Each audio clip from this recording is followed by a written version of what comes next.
తెలంగాణ రాష్ట్ర కేబినెట్ మంత్రివర్గం నుండి శ్రీమతి ధన్సరి అనసూయ అలియా సీతక్కను తొలగించేలాగా చర్యలు తీసుకోమని, ఆమె పైన చట్టపరమైనటువంటి చర్యలు తీసుకోమని యాంటీ టెర్రరిజం ఫోరం ఈరోజు రాష్ట్ర గవర్నర్ గారికి లిఖితపూర్వకంగా ఫిర్యాదు చేయడం జరిగింది.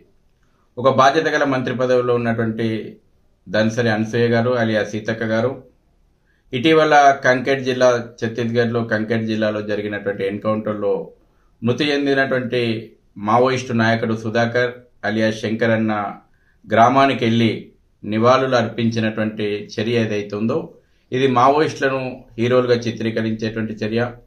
మావోయిస్టులపైన పోరాడుతున్నటువంటి భద్రతా బలగాల యొక్క ఆత్మస్థైర్యాన్ని దెబ్బతీసేటువంటి చర్య.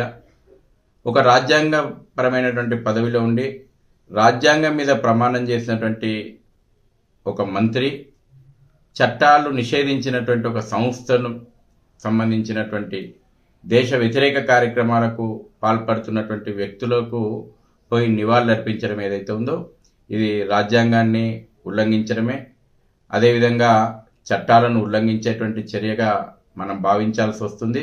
ఇటువంటి వ్యక్తులు క్యాబినెట్లో ఉన్నట్టయితే అంతర్గత భద్రతకు సంబంధించినటువంటి విషయాలు, రక్షణకు సంబంధించినటువంటి విషయాలు, శాంతి భద్రతలకు సంబంధించినటువంటి అనేక విషయాలు, ప్రభుత్వంలో ఉన్నటువంటి అనేక అంతర్గత విషయాలు క్యాబినెట్లో చర్చకు వస్తాయి. ఇటువంటి ఒక మావోయిస్టు సానుభూతి పరురాలు, గతంలో ఆమె చరిత్ర కూడా నక్సలైట్గా పనిచేసి వచ్చినటువంటి విషయం మనందరికీ తెలుసు. అయినా మారి జనజీవన స్రవంతిలో కలిసి రాజకీయ క్షేత్రంలో అడుగుపెట్టినప్పటికీ ఈరోజు కూడా మావోయిస్టు సానుభూతి పరురాలుగా ఉంటున్నటువంటి ఒక వ్యక్తి కేబినెట్ మంత్రి హోదాలో ఉండడం కారణంగా ప్రభుత్వ రక్షణకు సంబంధించినటువంటి అంతర్గత సమాచారం గోప్యంగా ఉంటుంది అనేటువంటి నమ్మకం ప్రజల్లోపట సన్నగిలుతూ ఉంది.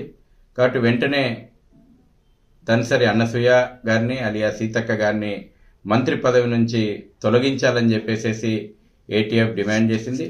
ఇటీవల మనకు తెలుసు రాష్ట్ర ముఖ్యమంత్రి గారికి కూడా మావోయిస్టులు బహిరంగంగా లేఖ రాసిండ్రు, లైఫ్ థ్రెటనింగ్ చేస్తూ లెటర్ రాసిండ్రు. కేంద్ర ప్రభుత్వం, రాష్ట్ర ప్రభుత్వం మావోయిదాన్ని, నక్సలిదాన్ని, అదేవిధంగా మావోయిదాన్ని, నక్సలిదాన్ని బలపరుస్తున్నటువంటి అనేక సంస్థలపైన నిషేధం అమల్లో ఉండగా ఒక కేబినెట్ మంత్రి చర్య ఏదైతే ఉందో, మావోయిస్టులకు సానుభూతి చూపెట్టేటువంటి చర్య ఏదైతే ఉందో ఇది రాజ్యాంగ ఉల్లంఘన కిందికి వస్తుంది.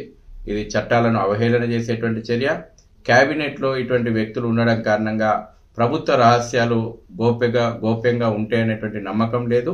భద్రతా దళాల యొక్క ఆత్మస్థైర్యం కూడా దెబ్బతింటది. కాబట్టి వెంటనే ముఖ్యమంత్రి, గవర్నర్ ఇద్దరు కూడా చొరవ చూపెట్టుకొని ధన్సరి అనసూయ గారిని అలియా సీతక్క గారిని మంత్రి పదవి నుంచి తొలగించాలని యాంటీ టెర్రరిజం ఫోరం డిమాండ్ చేస్తూ ఉంది.